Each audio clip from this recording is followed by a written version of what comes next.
بسم الله الرحمن الرحيم. Assalamu alaikum wa rahmatullahi wa barakatuhu. Du'as for everybody's afia and khair, inshallah ta'ala. The summer has kicked in and everybody hopefully is either home relaxing or recharging or getting refreshed. And that is what we want to talk about today. Just a nice update that inshallah next Saturday, please do keep a lookout for your emails. Refresh, relax, recharge program is coming out specially for you. And the reason behind this package is that so that we can help support parents to create important memories with their children, to understand how important it is that the children don't need another summer break after the summer break, so that the parents can enjoy their time with their children, inshallah ta'ala, and they can connect with their children and bonds and memories can be formed so that those core memories become something beloved to our children, inshallah ta'ala. So do keep an eye on the program, the upcoming program, which we have specially for all of you. Alaikum assalam, Sister Farida, Jazakallah khair for signing in. Alhamdulillah. The main purpose was about Refresh, Relax, Recharge program, which is coming up next Saturday. It is about connections. It is about bonding. It is about having a good summer with your children, forming beautiful memories with them, inshallah ta'ala. Do let us know in the chat if you're joining in. What are you doing during the summer? Are you traveling? Are you at home? Are guests visiting you all? Are you hosting? What's happening with you? And how are you taking care of yourself? How are you recharging every single day when you have, mashallah, tabarakallah, the children around you? What are you doing to keep yourself and them busy? These are some of the questions that we're interested in, inshallah ta'ala. Now that I have that out of the way, I would want to actually share some few tips about teen parenting. And anybody who is parenting their teens knows this. It is a tricky job. Not because, actually, if somebody asks me, like, would you want your kids to become younger or are you happy with where they are now? So I would say that, alhamdulillah, I'm very happy with where they are now. They are, alhamdulillah, self-sufficient. They're able to take care of themselves. They're able to articulate their emotions better. They're able to tell me what's happening with them. Or I am able to have conversations and hold nice, lovely conversations with them.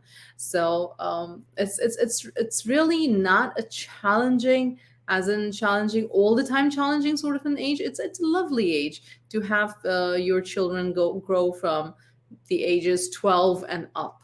But however, we always have challenges with them. We always have, because they're young, their perception of the world is different, their experiences are still young, and they think that the hope in the youth is beautiful. If you look at the youth, what is the one thing that brings smile when you look at young people?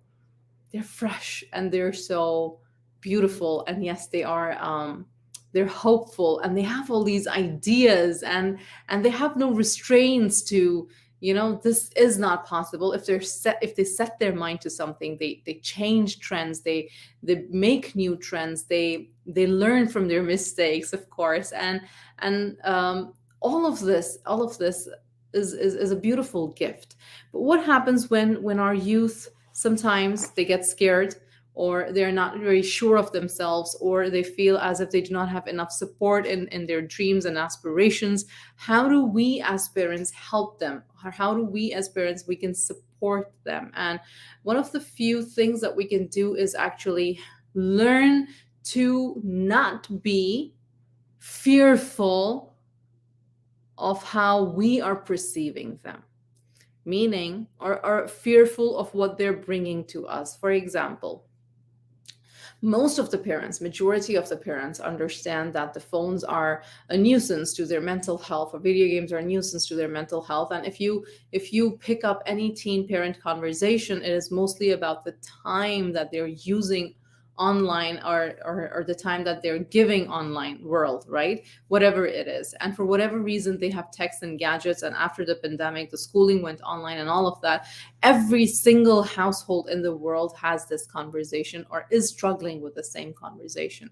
So one of the things that we can do as parents of our youth is that understand where they are, where they're coming from, support them not in just what they want to do, but support them in learning tools that will be beneficial and helpful for them. Usually, what happens with us is that we keep observing, keep cooking in like a pressure cooker, and then we just like, boom, we go off. The better way to handle our youth is, or before even anything happens, we start telling them, like fortune tellers, that something bad is going to happen. I know I don't have a good feeling, or is this happened to this person, so this is going to happen to you because you were doing the same thing. So either we keep shut until we just blast off, or we start predicting things which we ourselves are not even sure of. So both of these things lead to the arguments and lead to conflict that seems as if it's unresolvable, or that seems that has no end to being dissatisfied, or sometimes even what is it called, dissatisfied and angry, let's just say that. How to avoid that, and one of the things to do is, like we take care of our salah, like we take care of our salah times, like we take care of making wudu, bringing intention into the mind, and saying, okay, now I'm going to pray, whether it's just fard, and sunnah, whether it's just nawafil. Every single person who makes wudu, who goes into the bathroom with the intention that I'm going to make wudu so that I can pray, exactly like that, when you are parenting your teen, and when the topics are tricky, and when the topics are icky, you have to calm yourself down. You have to make this intention that first I need to know this topic. I need to have, and it's not like you're collecting ammo for argument.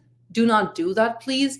You create this mindset within yourself, because as a parent, we are the ones who have a mature mindset. We are the ones whose hormones are not raging. We are the ones whose brain is completely developed, whereas our teens are still in the mind developmental stage. And so even though they may seem very logical and reasonable majority of the times, there are times where they will falter in their decision-making skills. And it's not because they want to, it's just because their body is learning, or their brain is still developing. So bringing intention into this conversation, then what is my intention? Check your intention, check your reasoning for why are you going to make the argument that you're going to make? For what reasons are you going to stop them from something? The first thought that comes to us as parents is that I don't want them to get hurt. I don't want them to waste their life. I don't want them to get addicted to something. I don't want, right? Now, what is so wrong with I don't want? Actually, there's nothing wrong with I don't want. As a parent, of course, I don't want my child to be hurt. The ultimate thing, if you start peeling off the reasons, the ultimate thing that it will come to is, I don't want my child hurt. Now, when we don't want our child hurt, we try to grasp our child with both our hands and lift them up and move them from a place where they can be harmed. Physically, with the young children, it's possible. But emotionally, with the older children, it's more trickier. You have to hold their hand gently, press it, and keep holding until they allow you to start moving. Right? You nudge them, but you don't pull them. I hope it's making sense. So have your information, have the reasoning of why, know your intention to why you are scared of something and what you are seeing is happening. I will give you a very short example, and then I will conclude again by reminding about the Refresh, Recharge, Relax program that will be coming out on Saturday. Please do join that. Keep a lookout for your emails. It's a wonderful program. We did it last year as well, and we're hoping that you would join this program. So the last thing, an example, there was this school counselor, and the school counselor in the end says, what I'm trying to tell you here as parents, I know as parents it's more difficult because our attachment to our children is way deeper as compared to a teacher or a school counselors to their teen.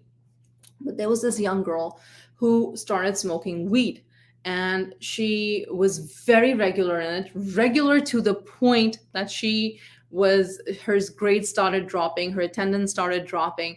And so the school counselor tells her, without judgment, she says, why are you doing this? And the teen had this whole argument where it is so good for you, and it puts you in the place of zen, and it's a it relieves you of stress, etc., etc. Now, as an adult, we all know that we have studies which tell us that how detrimental they are to the teen's brain, to the developing brain, smoking weed, right? But the counselor did not put that argument forward. What she did was she said, okay, so what do you think you can do to maybe cut it a bit down? That's how she started off. No parent would tell their teen, I cannot imagine telling my teen, oh, you are now an addict to weed, so just cut it a bit down. I know, like practically that doesn't sound as if something you would do initially, but with a lot of experience and as a coach and as a parent coach, I'm telling you this, that there are parents who have done this kind of conversation with their children, and they have had positive results. So coming back to the counselor's story, she says, what about that you cut it down? She says, no, absolutely, I cannot cut it down. There's no way I can cut it down. She says, okay. And then she says, something about the counselor had her nails done, something, and the girl she identifies, and she says, oh, your nails look nice. And she says, well, you can have them too. It's just it's not that expensive. And the girl says, oh, I spent all my pocket money on weed. And the counselor finds a window of a window of opportunity of changing the mindset. And so she says, why don't you cut off some of the weed and save up some to get your nails done? And she says, yeah, I can do that. And the next time the counselor meets her, the girl had her nails done. And she says, oh, they look nice. And the girl says, yes, I saved up. You know what? I instead of doing weed every 4 days in a week, I just cut off to 3 days, and I got myself some money, and now I'm able to do this. She said, okay, fine. But she did not. So she's cutting off from 4 days of continuous consumption. She cut off to 3 days. What happens is she's more attentive in the class. Her class attendance goes up. Her class grade goes up. Now, the girl who thinks that weed is so good for her, the teenage who was adamant on the part in the beginning where she's thinking that the weed is helping my life, starts to see the difference. Her mood changes. Her whole appearance, her dress up style, everything starts to change. She is able to focus more in the class. The classroom classes make more sense. The teacher, what she's teaching, is making more sense. So from 3 days now she cuts off to 2 days, and from 2 days she cuts off to 1 day, until she herself goes to the counselor and she says, you know what, I've stopped using weed because I saw how bad it was for me. Nobody told the girl to stop in the beginning. What we saw, what the adult in her story saw as an opportunity, was to direct her to something else, to direct her to another activity that she might be able to enjoy, which the girl was already interested in.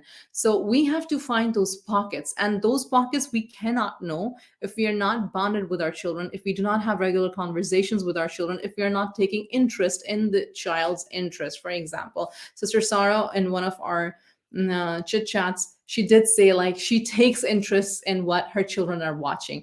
Now, tomorrow it's the 1st of July, and we all know what's dropping on Netflix: Stranger Things. My kids are so super excited about it.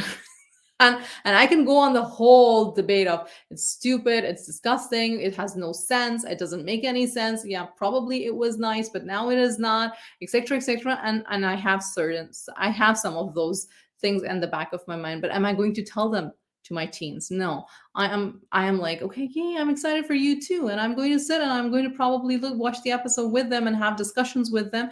And that is how you are able to find those windows, those pockets of connection with your teens. I am not saying that teens are always going to listen to us. They are always going to be attached to us. They're always going to say yes to whatever our thought process is. But I'm also saying that it's not necessary that they will always be rebellious or they will not understand your perspective or your point of view.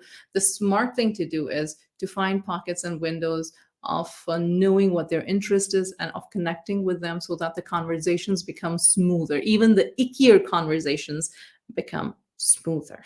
Thank you. And one last time, inshallah ta'ala, please join us for our summer program, Refresh, Relax, Recharge.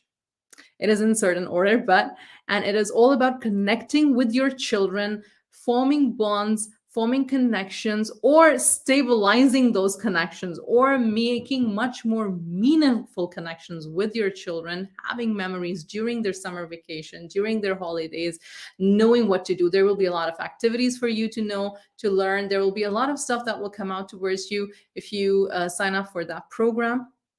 Inshallah ta'ala, please look out for that in your email next Saturday, and hope to seeing you again and having this Thursday thoughts with you, inshallah. Take care. Assalamu alaikum wa rahmatullahi wa barakatuh. Jazakallahu khair.